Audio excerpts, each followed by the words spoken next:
So, Jai Satchidanand, that's what we say as a greetings. You also can share your greeting words with us if you wish to. Hello. Jai Satchidanand conveys to our real soul self of each one of us. So it is three words. Sat means eternal. It means knowing and perception power, which is because of that original source within all of us. And Anand is a bliss. So it says that real self of all of us is eternal. It has the infinite knowing power and infinite perception power, and it is blissful. Infinite. It is blissful. That's So that's the meaning of Jai Satchidanand. So because the language is new, na? Sure. So one wants to know what really it conveys like that. So we'll say 1-3 mantra, that's divine, we invite divine energy, and then we start the interactive sessions. By now we are more conversion, that's more interactive, right? So take 1-3 mantra. Namo Vitragaya, Namo Vitragaya, Namo Arihantanam, Namo Arihantanam, Namo Siddhanam, Namo Siddhanam, Namo Ayariyanam, Namo Ayariyanam, Namo Vajjayanam, Namo Vajjayanam, Loye Savva Sahunam, Namo Loye Savva Sahunam, Eso Panchanamukkaro, Eso Panchanamukkaro, Vappanasanam, Sampapavappanasana, Mangalancha Sauvesim, Mangalancha Sauvesim, Padmam Havai Mangalam, Padmam Havai Mangalam, Namo Bhagavate Vasudevaya, Om Namo Bhagavate Vasudevaya, Namah Shivaya, Om Namah Shivaya, Satchidanand. Jai Satchidanand. So, Falguniben, you can initiate the Yeah. conversation. I mean, I was just explaining to you that it's more like you can get more from by question answer. Yes, And then he was saying, what kind of question do I need to ask? So like whatever comes to your mind. spiritual base, per your understanding, and whatever you understand on spiritual base, you could double check that is your understanding need any like So, editing or If, yeah. something So, like that, if I yeah. expand onto the subject, what she's saying, see, even the word spirituality conveys it may not convey the entire meaning. So basically it is the knowledge or science of as there are sciences outside, there is a science within me also. I, my mind, body, speech, how it is functioning, what leads to happiness, what leads to unhappiness. What better can I do with the same time frame, say without any additional efforts? What can I change? With which understanding which will give me the better yield, or what is the purpose of my life? So it's all the science first primarily about my inner self, but it is reflected to the universe because we believe that what is there, the microcosm is also there in the universe. So then I with mind, speech, body, inner happenings, outer happenings, how do they happen? What is the basis of happening? Sometimes favorable, sometimes unfavorable, and natural laws or natural regulatory system as a whole. From second angle, if we see, then we get to know discover the world within, how the inner world is functioning. Because when asked, the people say, what is more important, the world outside or the world inside? So people say the world inside is also important. But most of the times we get to know the outside world more, and we may not be much aware about how my inner machinery is functioning, like mind, reflective conscious, intellect, ego, beliefs, opinions, and other things. Then if we go further, sometimes we have inquisitiveness to know that, what all can I control or command independently? Am I the independent doer, or am I the instrumental doer, or how the circumstances? That's mysteries of human life, or secrets of human life, you can say. And the fourth part, maybe who am I? That's my true self. If my relative self is giving me so much of output and happiness, then the innate source, core of my being should be much more powerful, much more having infinite. So we believe that it's a source of infinite knowledge power, source of infinite perception power, and source of infinite bliss. So we term this is the holistic science of life and living, inner self, nature, natural regulatory laws, and then system as a whole. So now you can ask the questions as whatever comes into this sphere. Anything and everything may come into that sphere. So no question is unrelevant. Means no discussion is unrelevant here. Everything is relevant with this perspective. So I just had a brief conversation with Jeff the other day in the kitchen, like I was explaining this, and I was saying that, okay, because, people know religion, like Hindu, Muslim, Christian, and like there are different religion. So what is in religion, the way my understanding is, you can correct me also. So the way I see, because people are in outer world, people look at religion, and based on that we improve ourselves. Like somebody, all the religion are improving our, like, supports peace, and as a human, how can you improve your like a positive way of living life, right? That's basically all religion try to say. So religion is one base when it comes to spirituality, but did you say one phase? It's a one phase to get to a certain, because spirituality is even beyond that, like whatever way you would understand through Christianity or Hinduism, but this is what we are learning. This is beyond that, right? So the religion is basically man-made kind of thing, and we need that. We need that people to understand up to that level. But there are so many people who want to even dive deeper. So that is where this comes, per my understanding. So that's what I was explaining to Jeff the other day. That Jeff, this is like way more beyond than religion. What the session we will have on Sunday. So that's what I explained. Did that make sense? Yeah, it makes some sense. But see, when we say religion, it gives us a secluded understanding. It's some boundaries that this is different from that, this is different from that. Here it is not that. Here, that's why I say the knowledge or science, holistic science of my life, living nature, natural regulatory laws and system as a whole. So anybody on the earth, any human being, it is beneficial and useful to one and all, irrespective of caste, color, creed, faith, nationality, socioeconomic status, whatever it is. Because the truths are fundamentals, like a science, are eternal. The outer science has its own way of doing the things, the inner science also derives. In fact, it is a continuous spectrum of the science. Outer and inner, we don't differentiate. It's a spectrum of one science only. So in that way, it's a science or knowledge. It is beneficial and useful irrespective of whatever one is believing or not. Second thing, if at all if you want to say, then it's knowing the self, and for the self of everybody is a pure self, and then going beyond that. So that should be fine. Whether what to my mind, it's the religions are like driving in different cars. Somebody driving Tesla car, somebody Mercedes Benz, somebody, but reaching to the same place. So one can have one's own car or as per one's own liking. That's fine. Again, there are three parts to my belief. One is the core truth or fundamentals, as I see. Then for those fundamentals, derived on those fundamentals, the preachers or teachers, they develop the code of conducts. And then there may be some supporting traditions or rituals for the people en masse.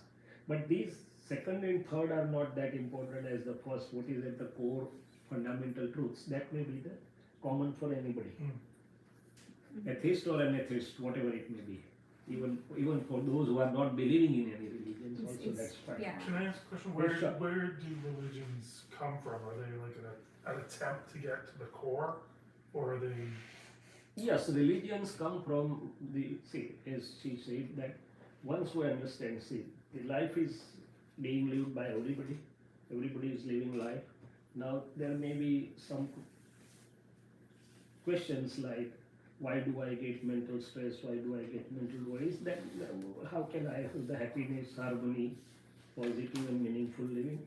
Then some people have different inquiries further than that. What's the ultimate aim of my life? Something like that. So religions at different levels. teachers or teachers who have some inner enlightenment, some extra knowledge from the nature.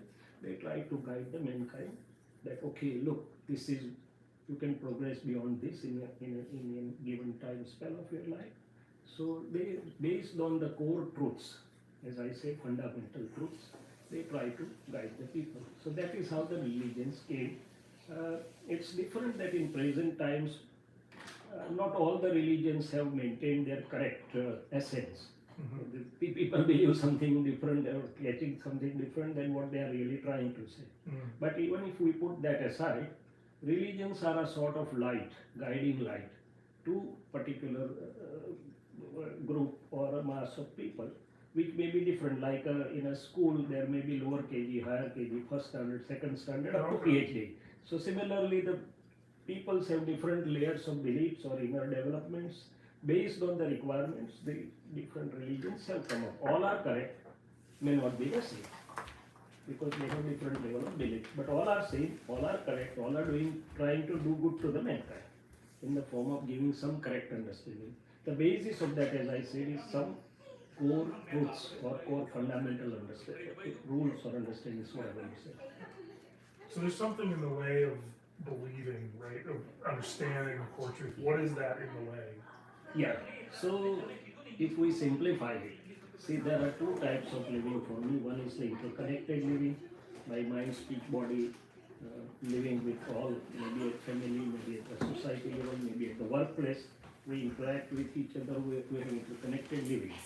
And another is my inner living, where I'm with myself. So I say that in interconnected living, I may have personal living, I may have professional living, family living part, social living part, living as a citizen of a nation, living as a global citizen. I have different beliefs or what I need to do. And one is my inner living, where I'm living inside myself with my mind, speech, body. That's the two parts. So please come. So if we derive some common truths out of these both, how can I have the best interconnected living? Everybody is living interconnectedly. So some simple truths are put forward by all. See, everybody said, even Bible said, it is blessed to share rather than to have. Means share your happiness, share something what you have with others. Our people said, yoga upayo paropkara, means use your mind, speech, body, your time, your intellect, your understanding, whatever you have to offer happiness or help to others. This is the common for all. But now we go little beyond that, because I also heard all these things, but my intellect was telling me that, okay, when I get some time, I will do something for her, I will do something for him, but I'm not getting time. But then I experienced through this science that I'm not doing for anybody else. No sooner I decide that, okay, I'll celebrate the birthday of a grandson, yet it is to come after 15 days, but no sooner I decide, I start feeling happy within. My energy body becomes positive, my aura photography, selfie also becomes good, aura photography is good, functional MRI pictures, PET scan, hormones, everything becomes positive. So I learned the simple truth that whichever action of my mind, speech and body, which are going to offer some happiness or help to others, do offer happiness and help to me first. So before helping others, I'm being helped myself. Before making others happy, I'm getting happier first. And the reverse is also true. That suppose somebody tells that in your absence your staff was not behaving well, not regular in their duties, were not getting correct answers, then my mind may say, oh, let me go, I'll fire them so that they will not do it again. So before I fire them, there's a fire within me. So it says that whichever action of my mind, speech and body which are going to hurt or disturb others, do disturb me first. So this is one basic fundamental truth which stands true for everybody. Whatever one is believing, religion, no religion, that's fine. That's a fundamental rule for interconnected living.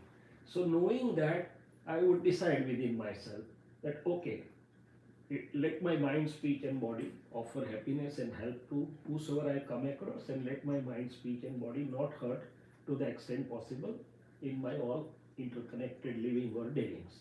So then we move to the next stage. In the So the first stage, I'm disconnected, and then I start helping people. Yeah. And I start feeling the connection, and that makes me happy. Yeah. Okay. no sooner I decide, I You decided don't know what to do, it's just the decision. to even, do it. even before, no, it will come into activity or action, but even before that it starts, I decide that okay, I'll help this patient. I have yet not conveyed him that okay, I'll help him, not done the action. From the moment I decided the level of mind, it starts giving me the happiness first, Right. or I'm being helped first, because everything becomes positive for me. So scientifically also it is proved.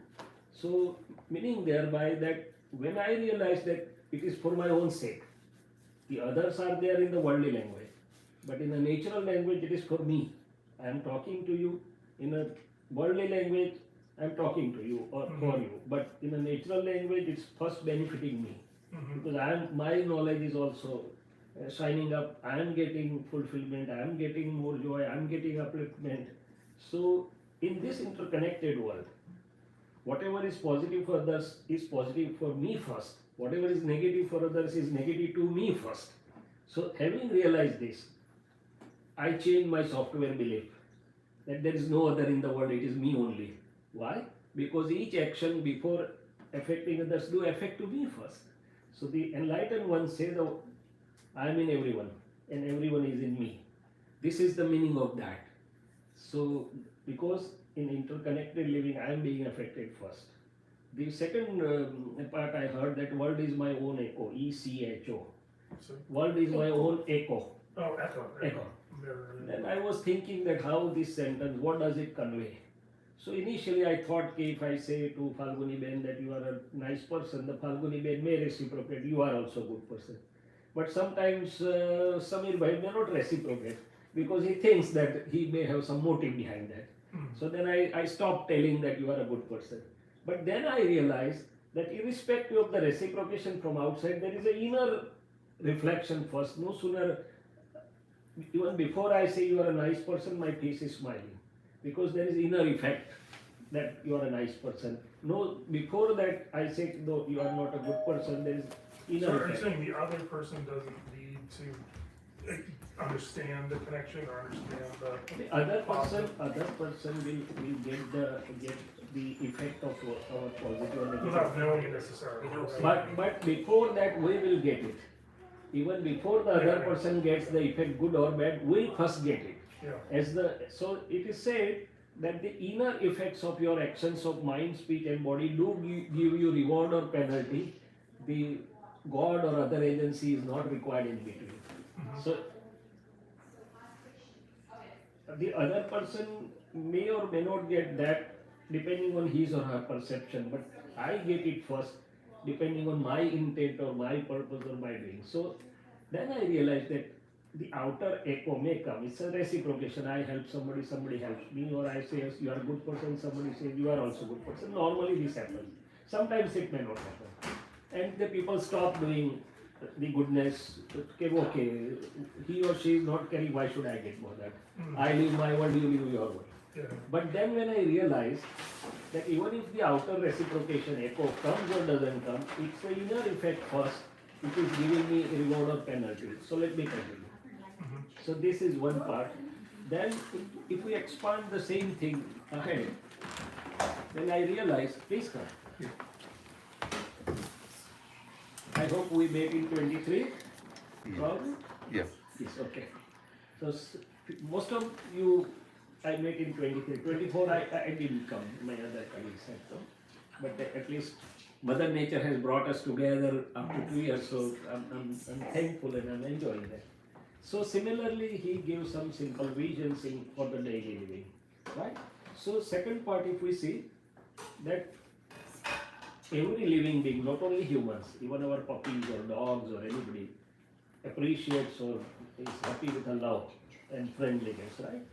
But sometimes what happens that I'm friendly to him, but he doesn't reciprocate. So it shuts the door of my heart. Or if there is a different reciprocation, then my heart doors are shut. But when I realize, same thing, that whether he or she loves me or not, but if my heart is full of love, unconditional, love is something which is unconditional, without expectation or conditions, my heart will always remain full. And I am the beneficiary, so I will never feel lonely. So this is how the enlightened ones have unilateral love, universal love for all the living beings, especially the humans. because they are not really looking at the reciprocation. Reciprocation comes most of the times, but even if it doesn't come, they have realized that it is for my own sake.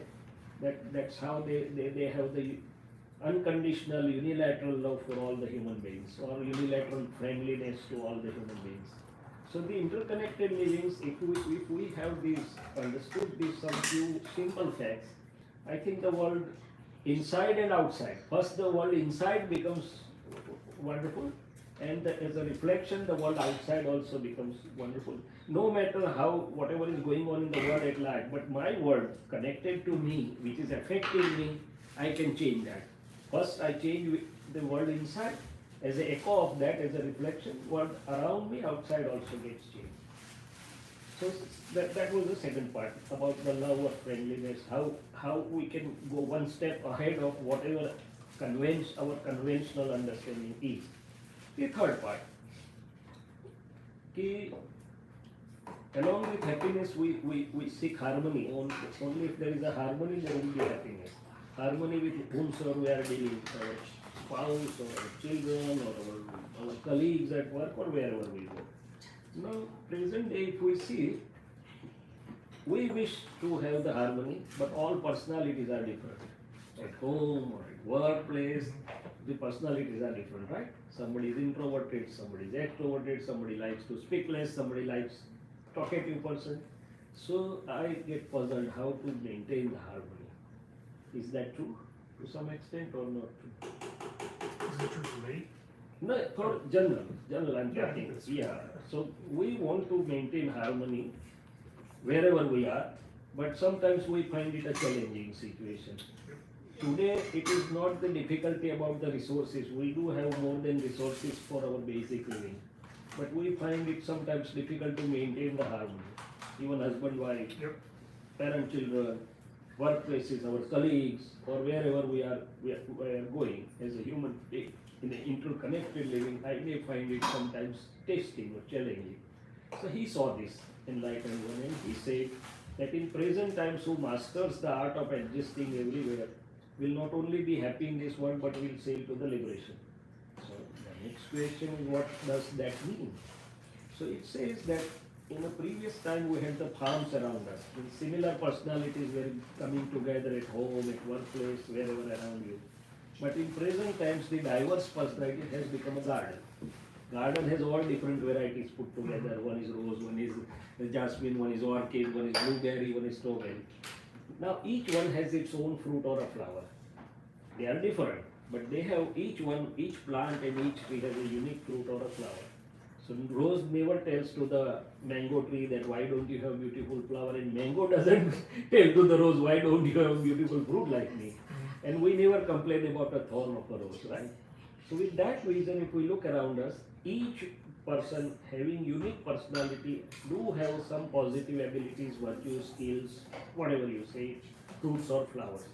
So use whatever one has, don't complain of whatever one doesn't know. So good manager at workplace is one who knows different abilities or skills of different people and can make a best harmonious team, utilizing each one's fruits or flowers like a bouquet. Similarly at a family or everywhere. So adjust everywhere is not letting go the things, it's utilizing our broader vision, smart vision, I would say, we can say, that we can enjoy the benefits of whosoever are around us harmoniously. So that's the key to harmony. So this was what we were talking about, the interconnected living. Now about my inner living. So this is mind, body, speech living, and it will give me happiness, harmony. What's the meaning of life, purpose of life will be. Now if I go inside and I see that, okay, I have two types of happiness. One is the interconnected living or outer. So far as the circumstances are okay, I feel happy. If the circumstances go here and there, I may feel unhappy, but that's also okay. But irrespective of all types of relative happiness, more than what I require in terms of property or belongings, more than good relations, if I look within, still I feel there is something missing or something more than this. Or what is ahead of this? What all can I put? Is that same for almost all of us? Having achieved so much, still if we look inside, we feel something more should be there. Something may be missing. So there starts the journey to real happiness. So what is real happiness or permanent happiness, or you can say bliss? Happiness is dual, unhappiness may be there, but bliss has no duality. Bliss is a unilateral thing. So for that they say that what is permanent inside you, try to look at that, realize. So when I say I'm Shailesh, my name is Shailesh, it conveys this mind body speak. When I say this is my home, to whom the thing, to object to whom I am saying is my or mine has to be different from the owner as I. So when I say my body, my speech, my mind, my feelings, my karmas, that's one part of my or mine which is changing, always changing from time to time. Body changes, thoughts changes, feelings change, karmas change, even outer things change. So one who is knowing that this is changing has to be constant. One who is knowing that this has beginning and end should be permanent one. So they say that our real self is permanent, eternal. It's the knower and seer of the things, and it is blissful by itself. So even Einstein was asked, sir, now what do you want to know? He said, now I want to know the observer, through which I have observed everything. Because this science has come as an observation and observed.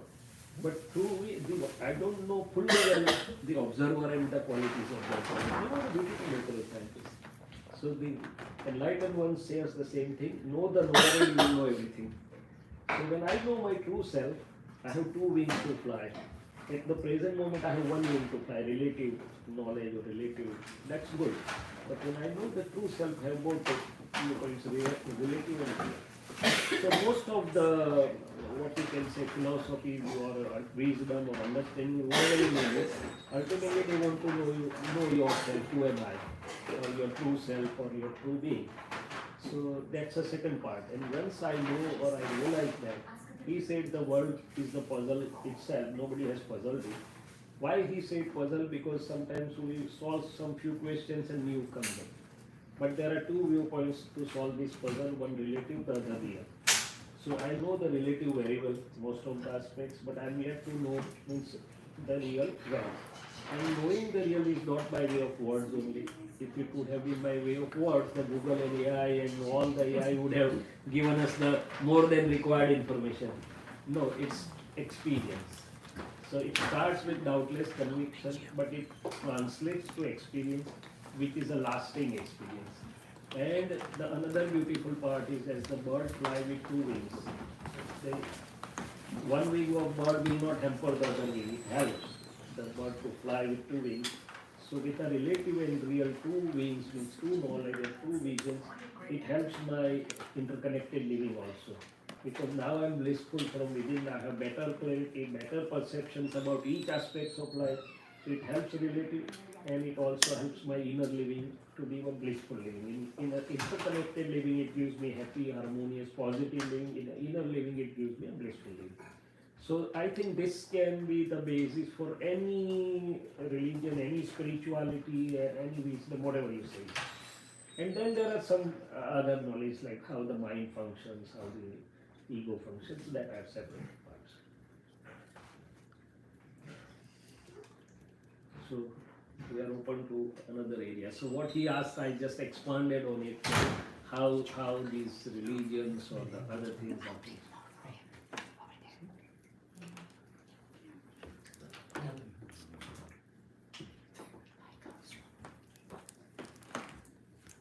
In fact, it is not really the rituals or traditions or whatever. That's required for the mass in general. But what is it is more is about the core understanding, knowledge. So consciousness, are we like an eternal consciousness lives even after we die? How does the consciousness work? Yeah. Because I saw like a lot of evidence recently that people express when they almost near-death express, near-death experience. And they die for like 3 minutes, 4 minutes, and then they say they normally see their bodies there, and they don't want to go in the body. But they can still feel that they are still there. But they are out of body actually. They are still there, but they are out of body. And then next thing, when they can see the whole surrounding, and they can recall what happened, and I mean finally they all came back, right? But the feeling that they are outside, but they can still feel the same thing.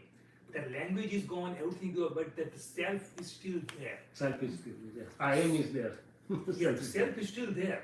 So does the self is really eternal, or it never goes away? I know the language we learn, everything is still here, but as soon as we are out, it's gone. Yeah. But the self, the feeling of the self is still there. Yes. And it is, and I'm just questioning myself, is it really eternal? Because a lot of people say it is eternal. You are never going to be de-exist. You will be always existed in that form. Okay. I haven't experienced, but I'm just looking at other people's experience. Yeah. That it is there. So can you elaborate on little Sure, bit? we'll do. Let us first. Yeah, I know this is very high. A No, lot of. Whatever best we understand, we'll discuss. Okay. We don't claim that we know the ultimate. Yeah, But yeah. still, if we know whatever is useful, applicable, and practical, that is good enough, right? Yeah, because I mean, normally everyone has a fear of death, right? Okay, what will happen? I mean, and then the people who have gone to very close, they say it's a very blissful state, like it's very happy. You know, you are unnecessarily worried about so many things. You shouldn't be worried at all. It's one of the most happy experience. That's what people say. So, I mean, so why do we really fear from the whole thing? Like every day we live in fear. Oh, if this happens, okay, what will I do? If this happens, what will I do? So, are we really supposed to live in fear, or we were designed to not to live in fear? But we end up living in fear. Fear is fear of unknown or fear of future.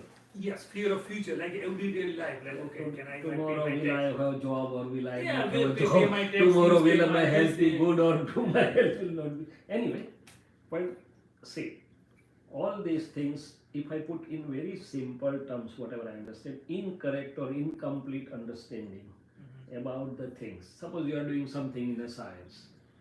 You want to make something, experiment or a process, whatever you are trying to manufacture or whatever the process. If I have the correct and complete understanding, effortlessly I'll get the desired results. If I have incomplete or incorrect understanding, no matter how hard I try, I will not reach to the desired result. That's as simple, right? So the enlightened ones say only two sentences, incomplete or incorrect understanding will lead to all puzzles.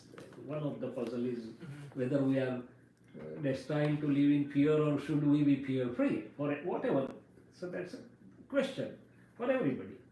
If I have the correct or, and they said that if you have correct or complete understanding, as I said, complete and correct understanding about what? About I, my true self, about mind, speak, body, inner happenings, outer happenings, natural laws, natural regulatory system, whatever I want to know. Then as a result, I will have all correct stations. Free from fear, free from worries, bliss, whatever you say here, there. So the question is, I ask myself, do I have the correct and complete understanding of all these things? If I have the puzzles which are pending, I should seek that what is the truth that can resolve my puzzles or the questions. This is fundamental, right? Now, before we dive deeper into your answer, I will need to know two things from most of you.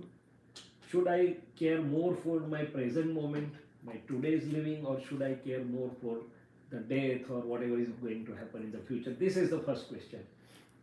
Should I be more careful about my present living, my present moment, or what is, I don't know what is what in the future. Should I worry for that?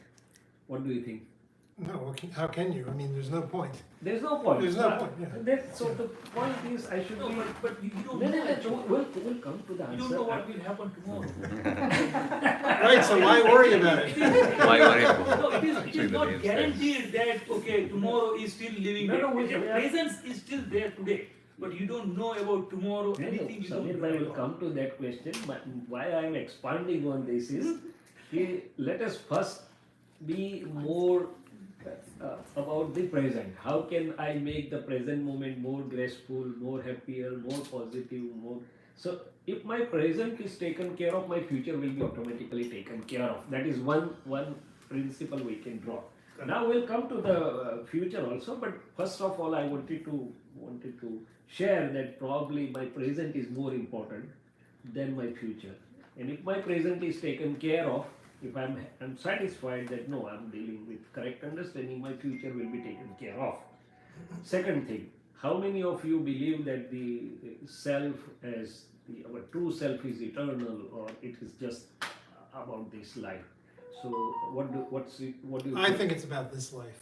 about this life? Yeah. No problem. You about this life? Okay. You I don't know. you don't know. That's okay. So I don't. Okay, I can ask the youngsters. What do you think? Our true self, as the dad is saying, is it about this life, or it is for it may be continuing? No, I think it'll cycle right after that. I think Yeah, it's cycle. Okay, fine. So you? No? Yes, the same thing. I think Same it's thing. Okay. So there are two sets of beliefs in broader sense. One set of belief is it's just this life. One set of belief is it continues. Now let's try to understand, because I need to expand onto this for everybody. Only our belief doesn't count. It has to be universal and scientific, right? So what is the what's the basis or logic or rationale of its continuity? So just I will share one TED story, humorous light story, and then we'll expand scientific more logically onto this. I happened to see one YouTube video on a TED, and the title is "I'm Not the Body Self." It's about one Australian athlete lady who was very proud of her athletic skills and running and energy and vigor. So she was flying in a helicopter, and the helicopter crashed on a blue mountain, and she had sustained multiple injuries, multiple spinal fractures, and so one moment she felt that the skills which she was proud of about the body, athletic skills and other things, they are not there. But then she said, "Oh, I am there, even though everything has been broken, but I am there." So with that, she undergoes the treatment, 9 months, 12 months, the things are repaired. But she felt that, oh, this is broken, but I am there. So she realized that I am not the body self. Not that she was a spiritual, but she was observant. Then again, after recovery, she feels that, okay, let me run, but she cannot run with this. So, okay, I'll fly. So she goes to one flying instructor. So most of the flying instructors rejected her that with these so many things, even after recovery disabilities. But one fellow was ready. So she again learned flying, and she started flying and teaching others. The whole crux of the story was in the whole process, she felt that I am separate from body. I am not the body self. Body is broken, in this way, mutilated, but I am there. I has the existence. So if now we expand onto this, that as I said, if the part of my mind, body, speech, name, belonging, attachments, it is changing at its beginning and end, from conception to death. So who knows that this has the beginning and end? There is somebody, some element inside which is knowing that this has the beginning and end, right? Why does it have to be somebody that knows? No, inside somebody is observing. We have the one, as I said, know the knower, and you will know everything. So my inner self or true self is knowing that this is happening, the part of mine is changing all the times. So when can one know that this is changing? Unless and until that knower is constant, unless and until that knower is permanent, cannot know that this is temporary or this is changing. One thing is that. Second thing, okay, you see that from the childhood, even if there are two children in the same environment, nourished by the parents in the same way, their personalities come out totally differently. One is North Pole, one is South Pole. So that means, in other words, the tree has seeds. Different plants has different seeds. In the seeds, the whole tree is there, right? So you can say it is genetics, fine. But here, the humans, the genetics decide the physical traits and physical characteristics. It does not decide your inner personality traits, your beliefs and your opinions and other things. They are beyond the genes. So from where he has got this different, even a small child, before he really grows up, why the two personalities are coming out differently, because the seed is their cause-effect relationship. Enlightened ones say that for any effect there has to be some cause. Some has personality, very silent, very cool, very quiet, some are aggressive.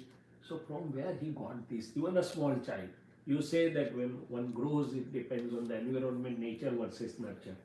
But what is that nature which is bringing the different personalities, different belief sets, different things from inside? So they say that it is the cause-effect relationship. While passing through the events, the person accumulates the inference, draws the inferences, good, bad, what ought to be, ought not to be, and that builds up the inner personality. So that is one thing. So cause and effect. And they say that this is a continuous cycle of cause and effect. So how does it work?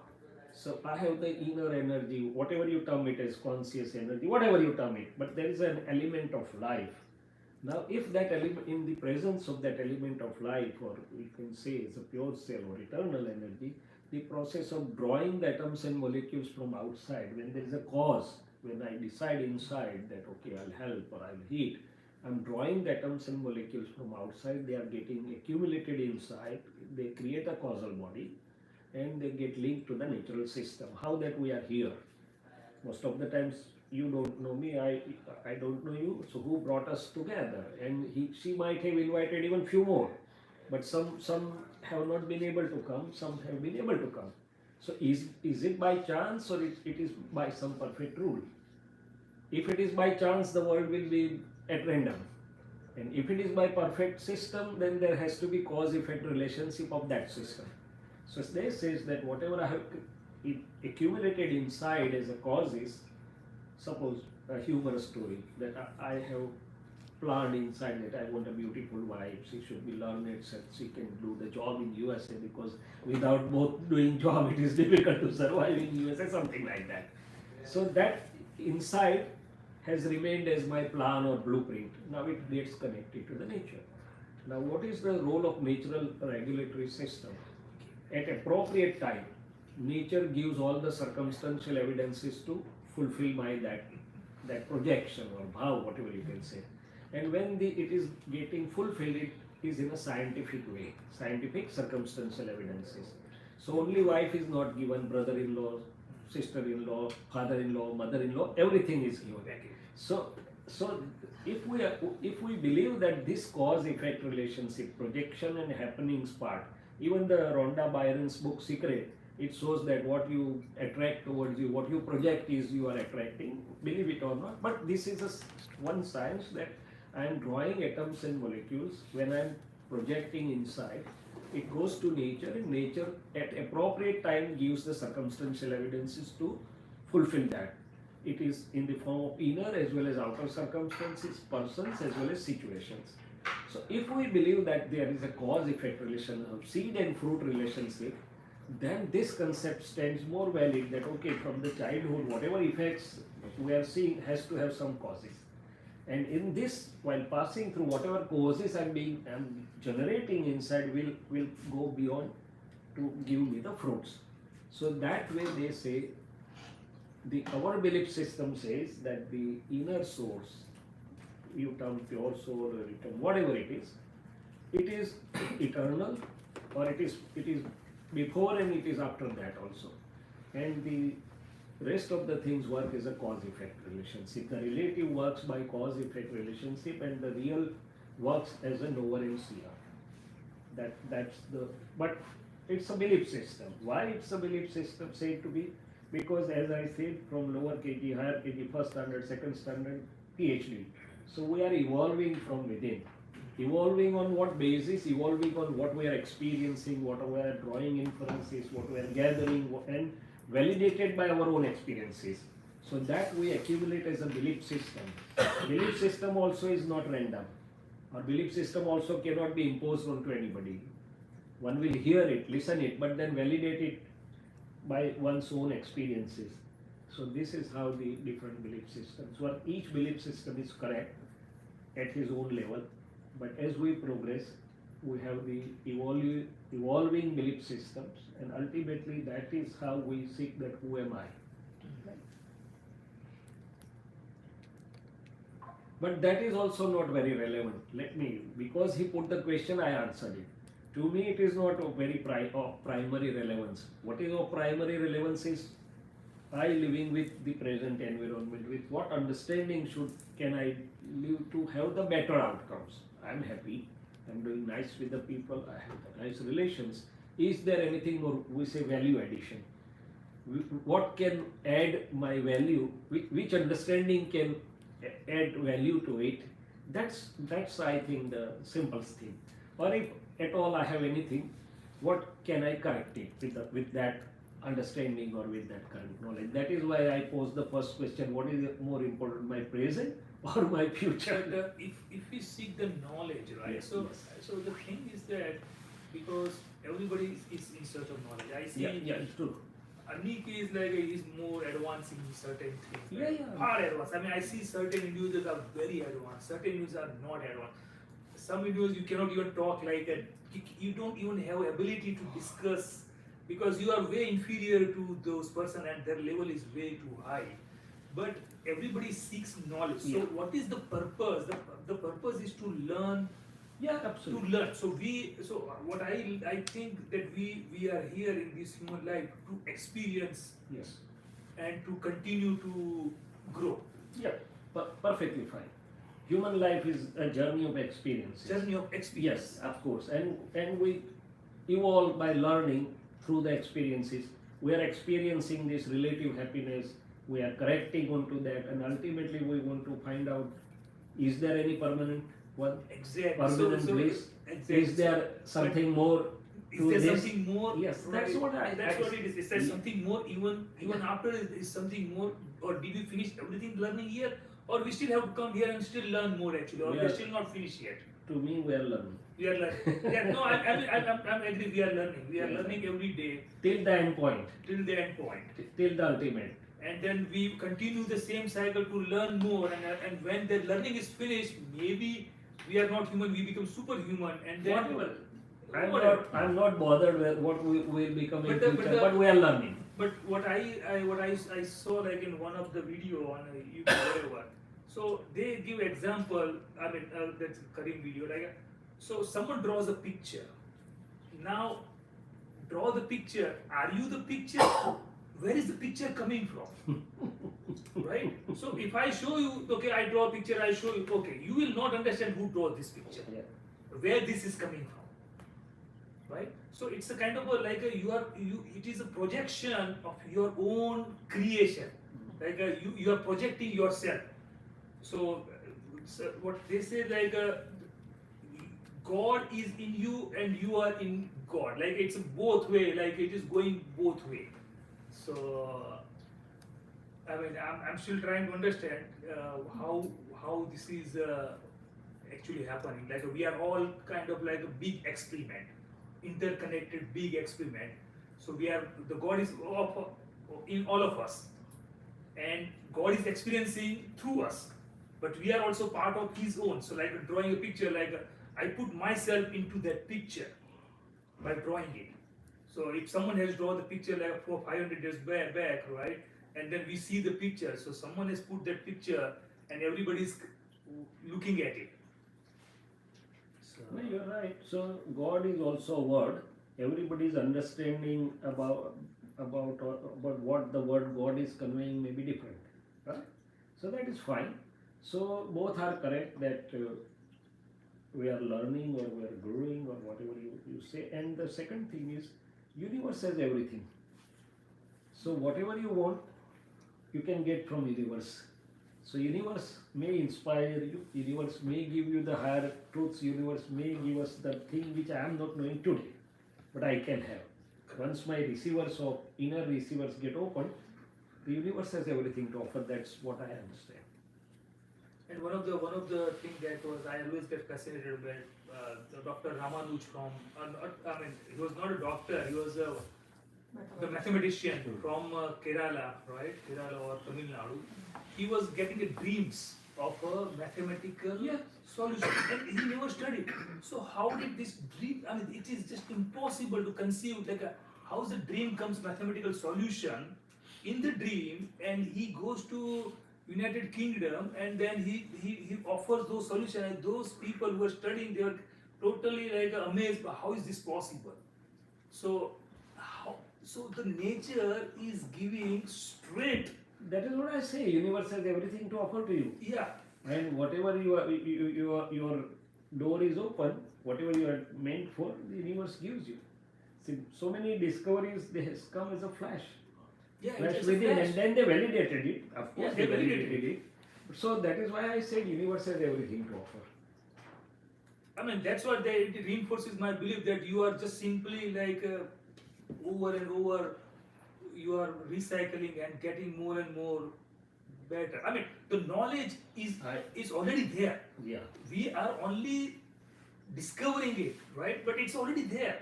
yeah. So I agree with you.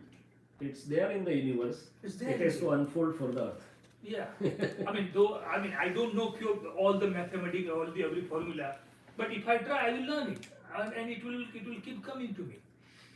So, I feel like a very mysterious, magical thing that we are. I mean, though it feels like nothing is magic, but in a way, everything is so magic.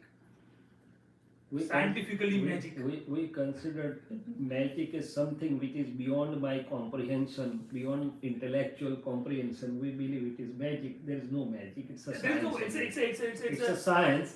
At the moment, I am not able to comprehend it.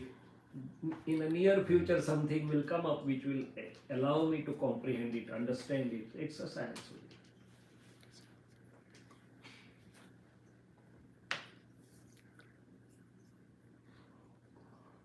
I have a question. Yeah, please. So I'll talk a little bit. So I want to learn about say mathematics. I want to understand the universe, right? How these things work. But I have such a limited time. So what if my expectancy maybe like 85, 90 years, whatever it may be, right? I learned as much as I can, right? And then after that, is it all gone? Do I have to start that again? Like, what if I want to do more after that? And, like, understand, like, get a deeper understanding of the universe, learn more mathematics. Like, do I have to recycle? Do I have to start again after that? I don't. See, well,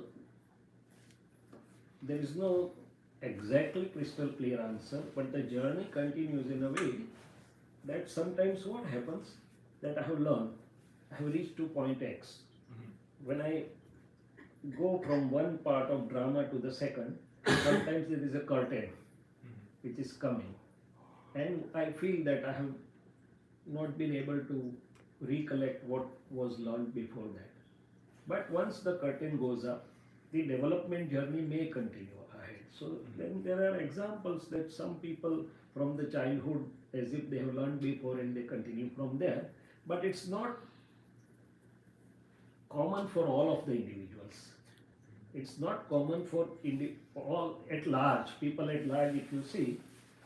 But yes, there is some, see, what we are carrying is inner impressions, sanskar kecha apna sanskar means inner embodied things. It will be the blueprint that Yeah. is already in there, that we have learned this much Yeah. and we can Yeah. carry it to Yeah, the next we one. carry as a blueprint, yes.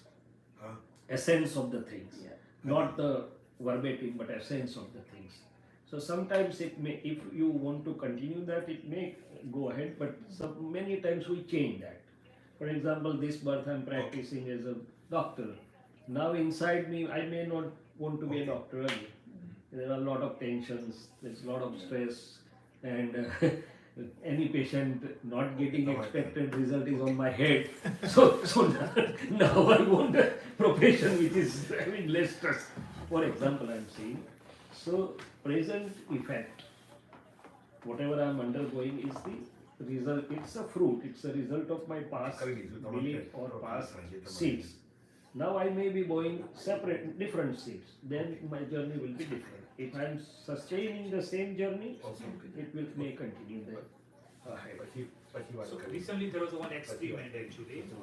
So what they did, like they explained it on 2-year-old kid, 2 year or maybe 1 year. So they have just started to learn the walking. Okay. So when they learn walking, so they put normally when you have like a hard railing, you hold it and then you walk. So they first they put a like wooden railing for the kids. So they walk. They are fine. So after that they put little softer. So then they're 2-year-old kids. They didn't know anything what is happening. They are changing this And then- stiffness. And then they finally they change like a very soft railing. So and you know that if you hold this then you are going to fall. So the blueprint was already there. They already know that if this is not a stable place to walk actually. This is dangerous thing now. So if you do this thing, you are not going to you will hurt yourself. So something gets inbuilt into your system that that you learn I from the understood. previous life. Yeah, cause-effect relationship. Simply I say cause-effect relationship. Right. And similarly, like intellectual is like it doesn't matter which family you go take a birth in whatever family. By default, you are designed to learn, so you will find that circumstance as per your need, and then your journey will continue, regardless of where you are. Fine. So we'll have their questions. Right?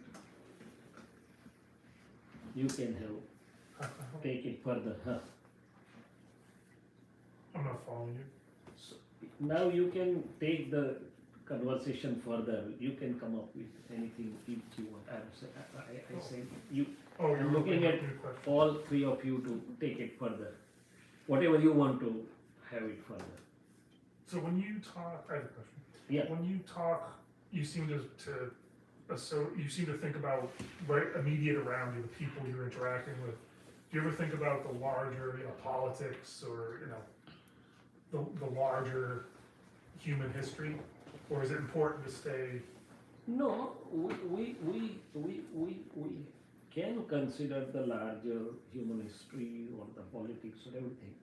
But at the end of the day, I ask myself, what I would be able to say, do the things positively about it. Can I do anything positively about this larger politics in a present context what I have? In other words, if I have the role which can be decisive or which can be influencing role in that particular area, I would certainly do my duty or whatever best I understand. But if I'm of no, I don't have anything where I can influence or I can change or I can improve the situation, I keep that at the back of mind, but I try to work with a system which is good for, which can be good for me and good for the people around me, or to the extent possible. So not that everything is important, but see, it is something like this, that enlightened ones come and go, they have their perfect wisdom, but all people are not ready to go by that wisdom or that by light. So this is something that we should keep that in mind. We should have, I will have bhav also, that if these systems work correctly so that one and all get happiness, harmony, justice, whatever you say. But that is at the level of my heart. And then I realize that what are my real life situations, or to what extent I can help that. To that extent I will go. Then further than that, I'll just have the bhava prayer.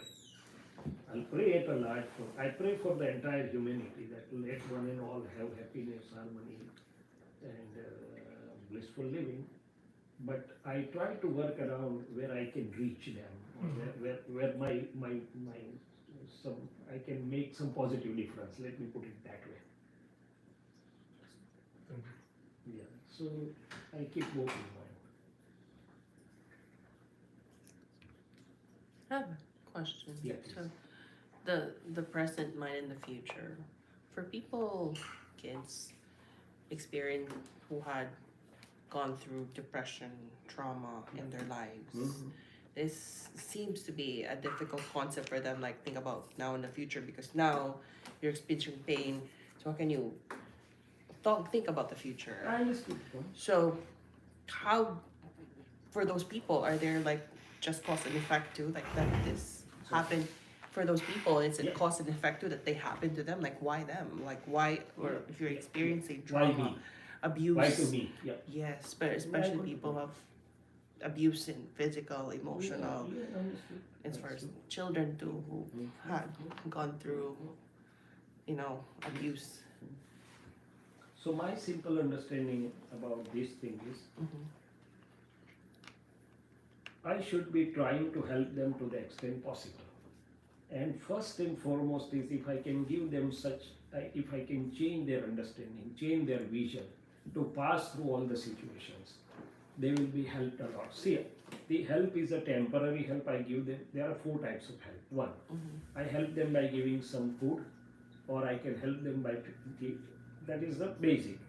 Then higher than that, I can help them by giving some medical help whenever required.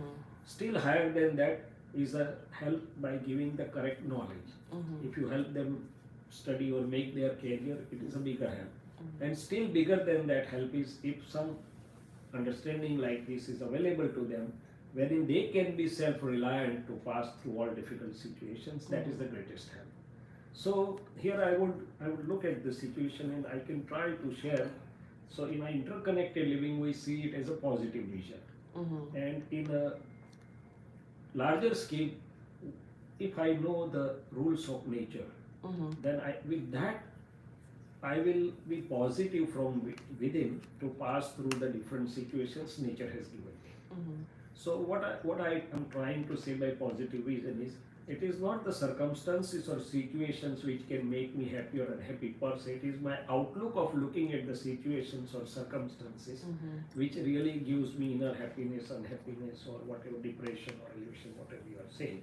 So if this outlook or my vision of looking at the situation is changed, rather than losing or becoming unhappy in that situation, I will gain a lot. Let's see few examples, right? So Einstein was said, when Einstein has 2 quotes, he said, there is opportunity in every difficulty. See, none of us like difficulty, right? But he saw that there is opportunity in every difficulty. Then his second quote is, I am thankful to all those who said me no to do my work, or who were negative. In our language, they were negative or non-responders to my requests. Because of them, I did, so I grew more. So this is a perspective. He changed the perspective, right? Now let's go ahead. So none of us like difficulties or unfavorable situations. Why to talk about the people who are abused? But even we normal human beings, in a normal terms, we don't like difficulties or unfavorable situations, right? But the enlightened ones see that the difficulties or unfavorable situations help us in growing from within. We will explore the energy, understanding, and will become more mature. So they say favorable is food, unfavorable is vitamin. So who will not want to have the vitamin? Now think in these terms that somebody passing through difficulty, if look positively, he will grow more, he will become more mature, right? It's not that we are inviting difficulties, but the nature will give us some or other times, challenging times. It's very rarity to find a life which doesn't have any challenge. The people will have some or other challenges. It's how we pass through those challenges. Either we can make it, our President of India, Narendra Modi, says that those who are abusing, I make the stepping stones to rise high. His quiz is very positive about, okay. Now Dada Bhagwan said a further thing, that I invite the people who are criticizing me first over tea. Why? Because they give me opportunity to introspect and improve. With their energy, their washing machine and their detergent, they are washing my ego to keep it to the normal level, and they are making me free of one karmic. Third, they give their inner energy to me. If I am understanding, if I don't retaliate, they give their energy to me. I become more stronger from within. I receive the inner energy, and fourth, they are like the postman to relieve me of one karmic bonds. So same situation, if I look with ignorant vision, I'll have sleepless nights, that why one is doing to this me.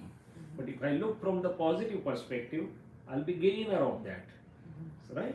So he said that I'll invite the people who is criticizing me first for the tea. Then another examples. He had a fracture neck femur, hip bone fracture at the age of, let's say 70, 72. and he was in a bed for 2.5 months. Now, if it would have occurred to any one of us, what would be our situation? Painful or not happy for such a long time till we are running again. His smile of the face was intact throughout. And what would have been his answer? Can you imagine? Wild imagination. He said fracture had occurred at that moment. From the next moment, nature has started joining it, and that's a medical fact also. So should I cry over that moment where it has broken, or should I enjoy the moments now it is joining? From the next moment, body goes into repairing process. So one thing is, having the proper understanding enables you to look at the situations with a positive perspective, and you gain from within situations with no situation is for permanent. Situation is to disperse. All the evident circumstances will disperse out, liked or disliked by us. So our job is to give them the understanding which will allow them to become self-reliant. So that will bring them out of, see, depressions and other things are the results of incorrect understanding or incorrect perspective of looking at the things. If one looks at the things positively, we'll get out of it. That is part one. Part two, the people who are depressed or feeling helpless or something, if you give them the objective which can make them happy, and the simplest objective, as I say, if they can be given some small task where their mind, speech or body are engaged in offering happiness or help to others, then they will become happy first, and they will feel that, oh, my life is worth living. So if you can inject that into them, that, oh, my life is worth living. So I'll share another story with you here. I read a story that a very rich lady with all the ornaments and a big car enters the psychiatrist office. So and he says, I have everything, but I don't know, somehow I feel gloomy all the time, depression as you are saying. So psychiatrist was a very wise man. He heard everything, listened everything, and then says, okay, I am coming within 5 minutes. Would you mind talking to my maid servant for 5 minutes? So who will say no to psychiatrist? Okay, I'll do that because you are suggesting. So he went away. The lady came, put aside the broom and shared his life story. And the story was like this, that she said that once I lost my husband in some illness or whatever. After few months I lost my only one son, sold in an accident. So I felt as if I have lost everything and my life is not worth living. Right? So few months passed. So one night I heard the knocking on the door, and when I opened the door, a little kitten or whoever was there. So I thought that in this cold, let me take in, and I offered some milk. So after months, this smile came to my face. So I thought, if this little act of offering happiness to others brought my smile back, so let me continue this. So then she said that I made it a attitude of life attitude, that whosoever, but whatever resources I have, but whosoever meets me, if I can offer some happiness or help to others, and today I am the most happy person. So what changed? So if we can inject this small object, then no matter what, your life is precious, your time is precious, you are precious. Let's begin with this. You can whatever help or not help, but even happiness. If I talk nicely and lovingly to somebody, somebody will feel happy. Then I will also feel happy. So if that object can be injected into the person, that he will or she will feel that, oh, my life is worth living. He will start enjoying, he will start feeling the joy or happiness and upliftment out of that. Right? So that will alleviate all the ill effects of whatever is negative or whatever was happening. So this is second thing which I look at. And the third thing, if one is more fortunate, one can be having this knowledge of how the nature and natural laws are working. Why to me? The natural laws will give answer why to me. So for that I need to know nature, natural laws, natural regulatory system as a whole, that how it is working. The nature is always in justice. It works according to my atoms and molecules and creates the situations. But nature is not to punish me. Nature is to relieve me of those atoms and molecules if I look at correctly. And there is always something to gain from that. So ultimately it will lead to me to seek the ultimate truths or ultimate knowledge of the rules of life. And if I know who am I can pass through any type of situation peacefully. Because I am different, knower and seer, the situations are transitory. You get me? So 2 or 3 things. One is positive vision in the daily living. Second is having the objective which keeps me happy, uplifted by helping some, offering happiness to someone. Third is knowing the truth as it is of the natural laws and who am I. And everybody can be happy. Ultimately, he or she is a human being. Yeah. That itself is an achievement, if understood. Okay? To have the human form is a great thing. So if we can use that. Yeah.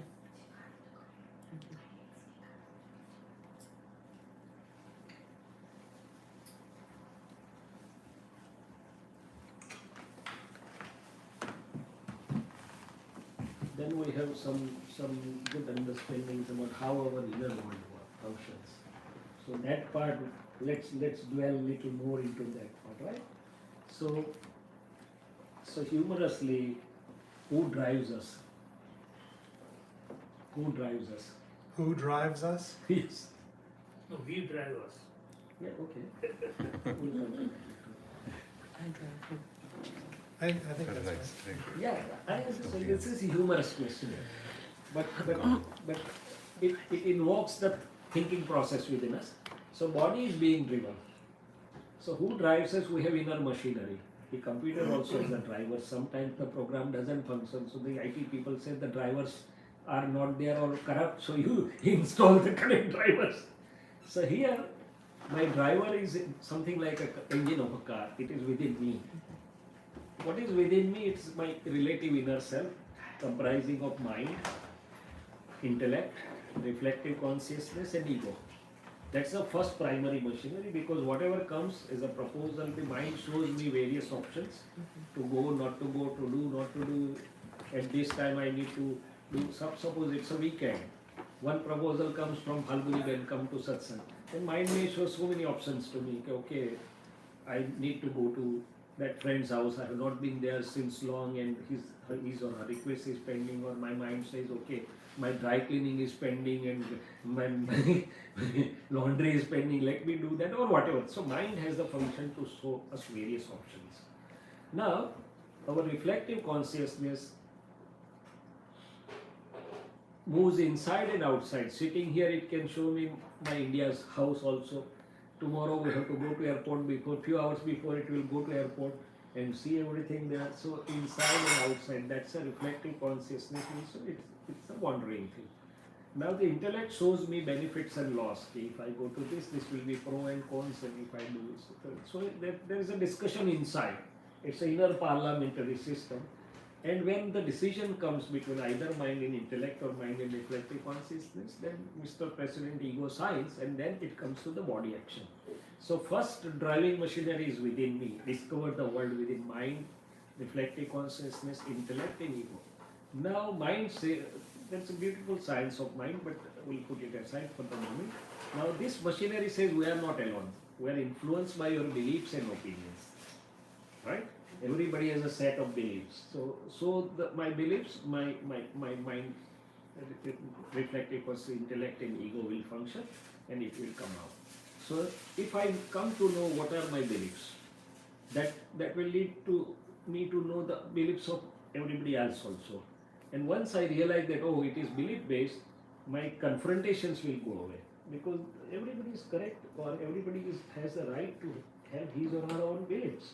It's all right that I can discuss the things, I can try to persuade or lovingly, caringly, but at the end of the day, it's a system of beliefs that is functioning in everybody. So beliefs, then we have opinions. If I have good opinion about him, somebody talking about him, and I'll feel happy.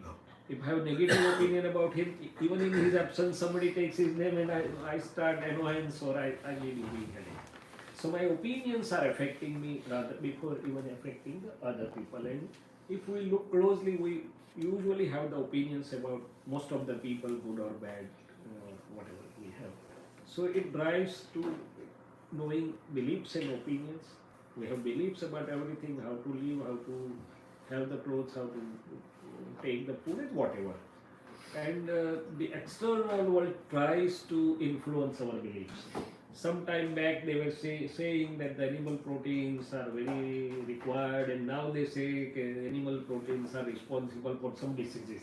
So this swing also keeps on occurring, but simply to say that my beliefs may be influenced by the inputs I am getting, or maybe otherwise. Now beliefs and opinions also say that we are also not working independently, we are under the influence of your intent or purpose.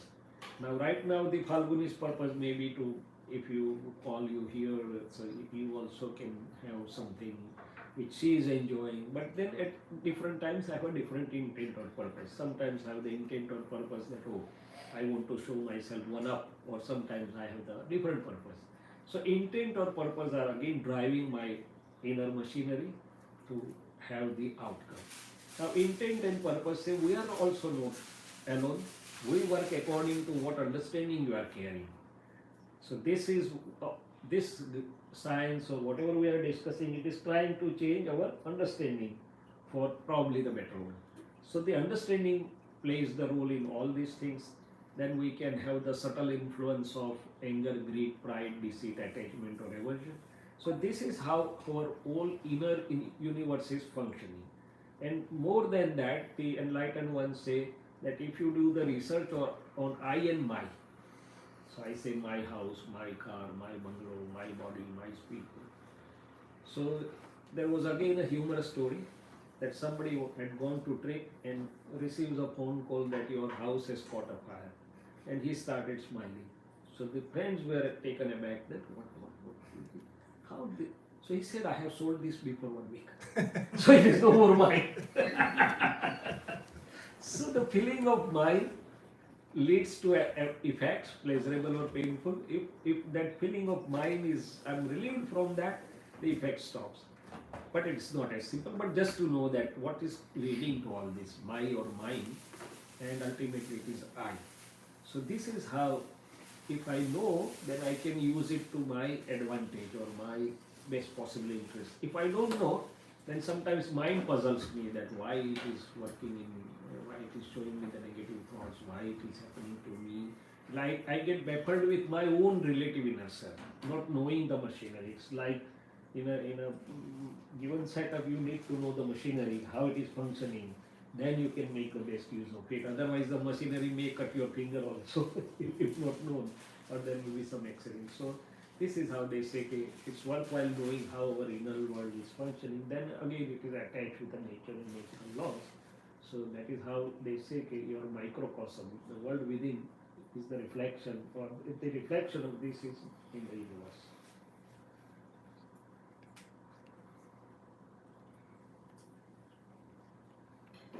Can I talk about a little phenomenon that I have kind of experienced? I just want to hear your input on that. So I play piano, right?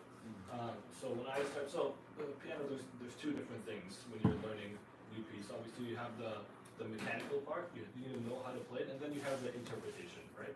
So obviously, mechanical part comes first. So maybe let's say I'm learning a piece, right, and I'm struggling on one bar for maybe half an hour, 1 hour, 2 hours, and I can't get it right, and then I say, okay, fine, I did my practice for today. I do whatever my day. I go sleep, 8-9 hours of sleep, right? And I wake up, and then like almost like magic, like next day I can play almost like 100% better than what I could do before, Yes. right? So what I realized that there is at least some different mechanism in play, not that's separate from just my just me like consciously like trying to learn it, trying to use my fingers, and then after I sleep, something has happened in my mind. Now I can do it. Seemingly almost on its own, right? Because I'm not consciously practicing while I'm sleeping, not that, it's happening automatically. I just want to know what we See, as I said, we have the inner source, which is source of infinite knowledge, light, infinite perception, light. So this cloud, see, initially whatever we apply ourselves to, everything is not clear. There are clouds. So you realize that there is some cloud, something needs to be done better, and you went to sleep. some light came from within, which shattered or which cleared those clouds. It comes from within. Mainly from within, the outer sources may be helpful, but it comes from within. And that time period, the pending query was there. It was the inner light which solved that query from within by offering you a new light. So this is how our inner light helps us now and then. You need to give some time to that, and you need to remain focused onto that. Okay, I need the better understanding, better light for this, and it will come from you. So, but how does that work? That is so amazing. How does this happen? I mean, we are like we are trying but not working, but something does it and it works. What we What are is that? trying means who is trying. No, okay. So consciously So, we are trying to do something and it is not So working. when you are trying, it is up to the level of mind and ego. Now there is much more beyond that. That's why I That's described right. the whole inner world. That the mind, reflective intellect and ego is the primary machinery. But then it boils, the inner subtle thing is much higher than that. So how do you So do that- better to invoke that part and do the better job actually? That is an amazing thing actually. Yes. So instead of putting so much like try and put it like in a background, you put in like a back process. Okay, now you do it actually, and then it will be done. That is amazing, right? Like a background process. I mean, if you can, someone can master that, is the best thing you can do. Right. And you know what's something even more interesting is if I practice incorrectly, say I do the wrong rhythm, and then my mind will refine that, and now it's solidified, and now it's like 10 times harder to unlearn what I did, and then do it correctly. I understood what you are trying to say. So, see, people talk at the level of brain, which is a gross entity, and wiring and unwiring is also gross, subtle but gross, because it can be recorded, it can be measured by something. Now that inner knowledge light, inner perception light affects all these things.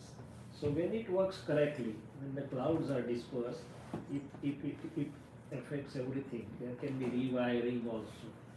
So people say learn and unlearn, but I would say the correct knowledge light may come from within for any given particular thing. This is a relative application, say it can work for the real field also. So is this, I mean, this is different like this. Is this called those shaktis? Is this called those like forces that is around you, like that does help you? Forces around me may be instrumental, light source within me, my own source is the fundamental source. But there are forces surrounding like That may be instrumental to help. It is something like this that we as natural forces. something like this we as surgeons also seek to improve ourselves. So some of the things come by our own experience, our own understanding, but sometimes we look at the other surgeons, how he or she is doing better than me, and that may give some insight to me how I can improve further. But that's So they are external. instrumental. Right, but what They are about external instruments. what about the hidden forces? Those are really visible forces. That is what I am saying time and again, that my core of being, my true self is having infinite knowledge light, infinite perception light, infinite bliss and infinite energy. Ultimately external instruments or no instruments, unless that source works for me, I am not going to accept even if you are offering me Correct. so many correct things. From where the acceptance or rejection comes, it is my relative inner self and which is influenced, and that's why I said it is influenced by so many things. Suppose if it is not fitting my belief system, I'll reject it, even though if it is correct. So I have to look at it that what is rejecting it, it is my belief system, it is my opinion system. So when I go beyond that, I realize the infinite, ultimate knowledge light is beyond all these things, and that can help me. It can help me for relative as well as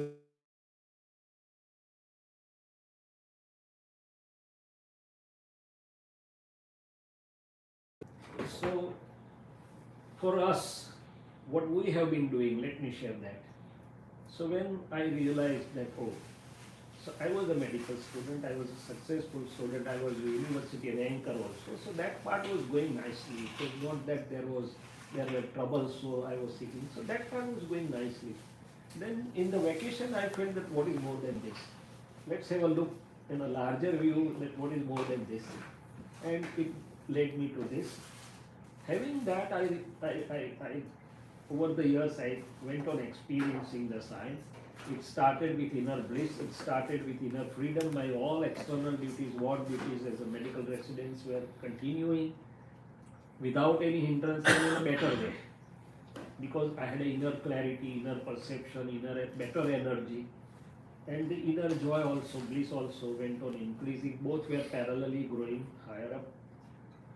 I had a better relations with my patients because now they were not only the commercial tools for me, but I was trying to see pure self within them, that relative to my patients' real viewpoint, they are pure soul, if I can be helpful to them. Now my money or living was a byproduct. It anyway had to come.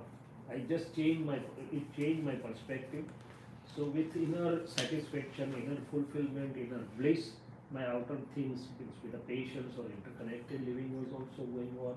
And our dealings changed totally. My patients never felt that I'm something away from them or I'm a doctor. They just were getting bonded to me more than what I could do. Means because the heart of each of them were so. So over the years I have experienced that this is helping me in all the walks, my living or my dealing with the people as well as my inner living. So and then now if I want to have something more light or something more, I have other tools. What are to disperse the clouds? What are those tools?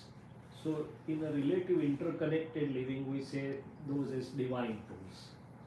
Why we term that as divine tools? Because it gives me the boost of relative energy, boost of relative clarity.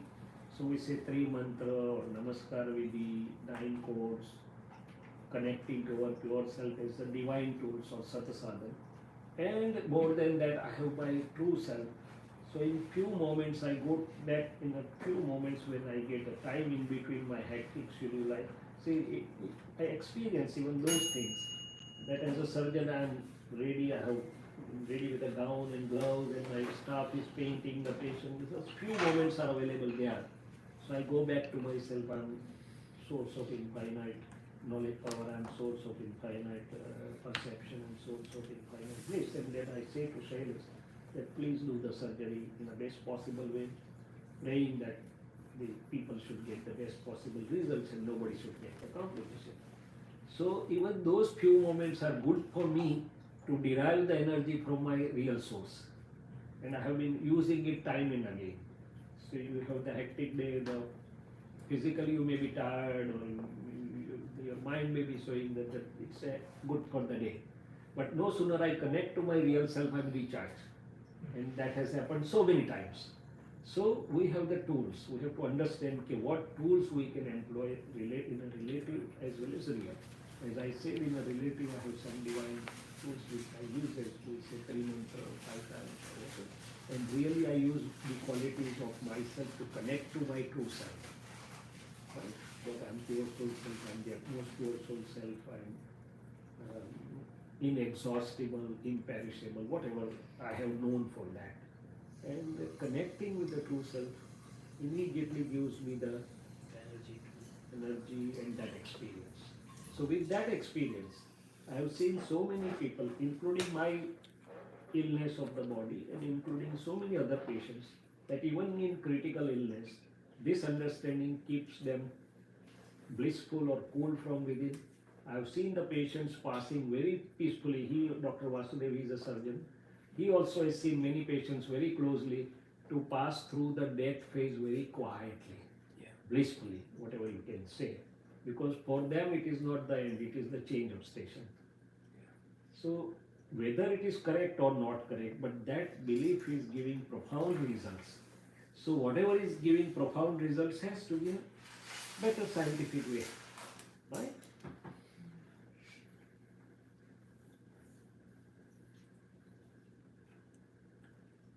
And that is how we say that the experiment to know the true self.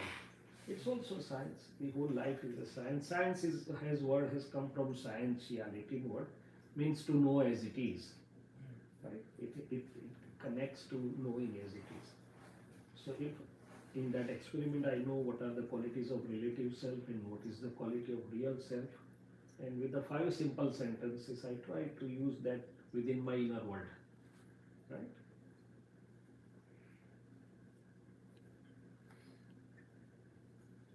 Anything more? So I mean, there is always more. Yeah. There is so there is never enough. what is the best like a 3 mantra is the best way to 3 mantra is one of the tool. It is not the ultimate or all. Okay. It is one of the tool which gives you inner energy, which helps you, which alleviates your relative. Like to feel that self like a difference between the body and It is the quality of real self. Ved Vignan, right. the science of separation or science of So I understanding. know some people true really can feel like all the time that separation. They as you said like you go for 10 to 20 or 1 minute and you will feel like okay, yeah, this is not me. This is the just instrument. I'm doing this job. But for people who are learning, right? What do they should do in their daily like so much of hectic whatever thing they are getting So, so much problematic. Yes, sure. Before that, I have a simple simile. The jet flies at what speed? Maybe 950 miles or whatever. Yeah, 950 miles. The But pilot runs or sits quietly. pilot sits. So whatever is hectic is your passing phases. Correct. You as a pilot, you as a driver can be as cool and calm. So So meaning, just stay cool and calm. so meaning thereby we have 2 parts. One is the part of relative happenings, phases outside and inside, which seem to be hectic in the present times. But I as inner self, knower and seer can be remain as steady without, I don't need to run. But how do you experience the true self? Yes, it is the that is- soul. Like that. Yeah, true. So that is what I say, that having the initiation is the first step.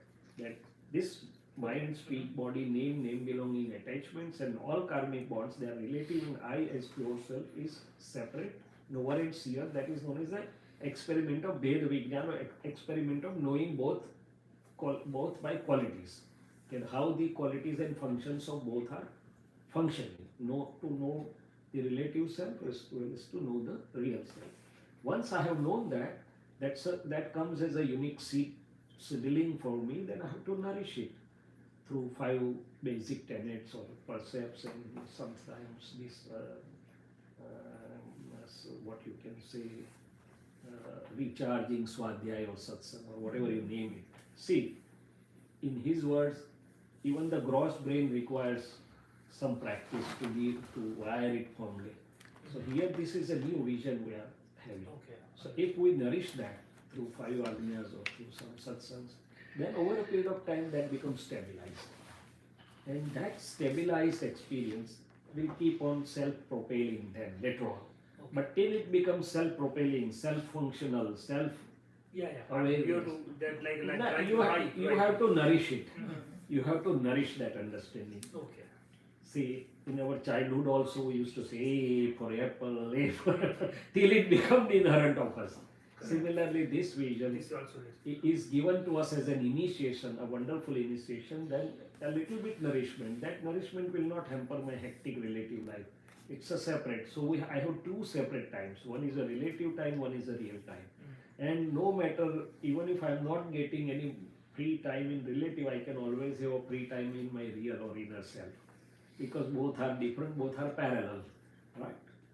So little nourishment in terms of 5 agnyas, nourishment in terms of, see, it says something like this. If I'm a surgeon, I seek the company of surgeons to learn more. If you want to master the spiritual science, you should be in company of spiritual people traveling or having experience in the same line, somewhere, somewhat. So, And that will keep nourishing the self. so I mean, normally it says that it's not that when someone tells you that you do it, you have to experience it, right? So That's what I'm saying. how, so what you are saying that when you do this thing, you will start experiencing it. That's what Yes. you are saying. Okay. See, I shared my experience. Mhm. It may be different from everybody, but when I got introduced to this, I was having the age of 18 years, right? So I was not a much grown up boy, but some inquisitiveness drew me there. And whatever conversation happened for 5 minutes, it stuck to my heart that, oh, there seems to be something here. So that led me to experience. So the third day I had the experiment of self-realization, and that started the bliss, right? So it's something like that, that you, if you want to, let's say, correct your vision, then Vasudev Bhai will say, okay, this is seems to be a good doctor in this area. Somebody will say, so you select, okay, let me go to doctor. Then you subject yourself to doctor, either he corrects your vision by numbers or removes your cataract. So that process, first you knew from somebody that, oh, this is worthwhile. Then you went ahead with experiencing yourself and you had the experience. So similarly, I experienced it in 1977 and it was so a blissful experience from within, and more so not hampering my relative all activities, in fact helping it. So much so that when I did my post-graduation, I was practicing and doing the post-graduation together. We had very hectic schedules. I took only 15 or 17 days leave from my clinic. I handed it over my clinic to somebody. Those 15 or 17 days were more than enough to complete my course of post-graduation. The 4 other people were doing full-time studies. Correct. Still I stood first out of 5. So what helped my inner, so because my inner reflective consciousness was more blissful, more clear, the work of 8 hours was done in 1 hour. Yeah, That was a byproduct benefit. So that was my experiential journey. And why I am here. I have left my practice for 1.5 months. On an external surface, it's a loss. It's a loss to leave the practice for 1.5 months and to come here. But internally, I know that I'm gaining a lot in a real world, and when I go back, the patients will connect to me. And at the end of the day, how much I'm going to take with me. So this is how the journey continues, right? So Dadaji used to ask us that you are doing practice, you are earning, and what joy or satisfaction you have. And here you have left the practice and you are doing this. What's the level of joy or bliss or fulfillment you have? You compare the two. And I feel that this is worth it. So this is how we experience by compare and contrast, and we take it further, or it takes it further. So somebody can show you the way, somebody can start the experiment for you, but then it is your readiness to take it further. no, correct. That's correct.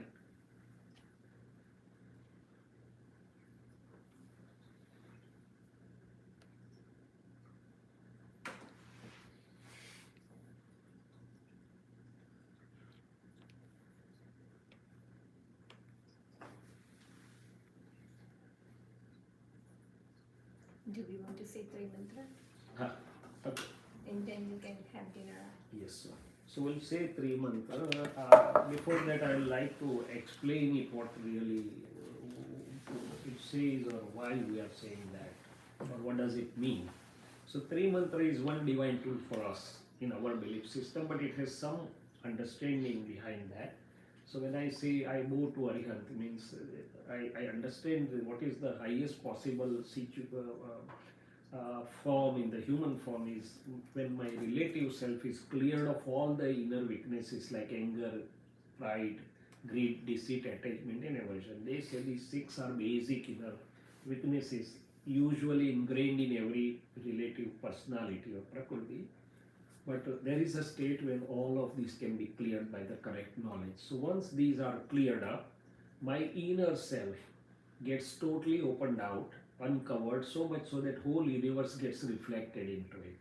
And the indirect proof of that is, if we go back and see, the enlightened ones have described so many physical truths also.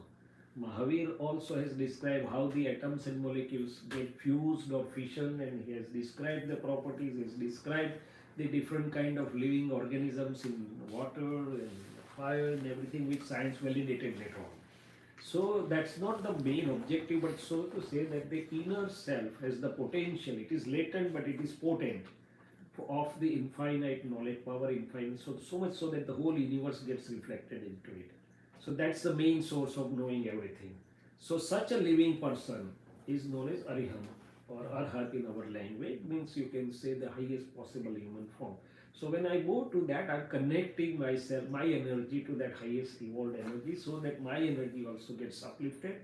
I get the immediate benefit, and if I happen to see them personally, with their achievement and aura, my ultimate clouds will be dispersed. So I will also be able to experience my ultimate state of infinite knowing, perception power in infinite place, or the ultimate divinity within me will be totally manifest.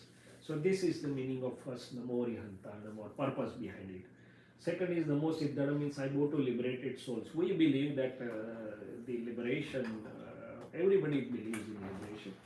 So that's my ultimate aim, that if I can be free of all these bondages or whatever you name it, covering layers, then I will be ultimately blissful. That's my ultimate aim.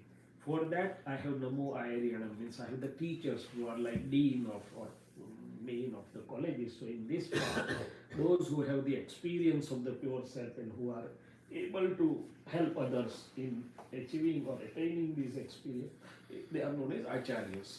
Namo Vajjanam, I go to senior teachers, Upadhyaya, like senior teachers who have realized the self in the process of their complete inner accomplishment and encouraging others to go the same path to have that same blissful experience. They are known as Upadhyayas. Namo Loe Savva Savanam, in our language, Sadhu means Atmadasha Sadhu, means those who have self-realization and they are in the process of complete experience. They are all known as Sadhu. They are not by external renunciation, they are by virtue of their inner realization. So these 5 goings, it says, that will help me clear my all impurities or covering layers, and out of all auspicious things in the universe, they consider this is as the most auspicious. This is the meaning of first 5 goings, Navkar Mahamantra. Then we say Om Namo Bhagavate Vasudeva. Om is a concise form of upper 5 goings because it is 5 vowels, A, and Ma. And Vasudeva we consider as in whose relative personality all the positive energies is accumulated against the negativity. And Om Namah Shivaya, we consider Shiva as one whose own welfare is accomplished, one who has the full experience and his only desire of the common universal welfare of mankind as a whole.